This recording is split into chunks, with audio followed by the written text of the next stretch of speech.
Inilarawan ng Taste Atlas ang tortang talong bilang isang simpleng pagkaing Pinoy na gawa sa pinaghalong inihaw na talong at binating itlog.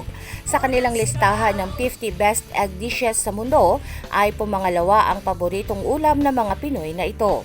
Ayon sa website ng Taste Atlas, nakakuha ng 4.4 out of 5 rating ang tortang talong na tinawag ding a versatile delicacy. Mas masarap nga ito kapag ipinaris sa kanin at sinamahan ng tomato o banana ketchup na paboritong sausawan din ng mga Pinoy. Ipinunto rin ng Taste Atlas na ang tortang talong ay mura at madaling iluto at maaaring kainin sa umagahan, tanghalian o hapunan man.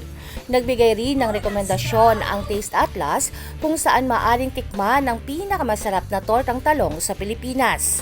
Kabilang sa kanilang listahan ng Sarsa Kitchen and Bar sa Makati City, La Preciosa Restaurant sa Lawag, Ilocos Norte at sa LZM Restaurant sa Tagaytay. Sa Pilipinas, maraming bersyon ng tortang talong at ilan sa mga ito ay may halong giniling na baboy o iba pang sangkap na pampalasa.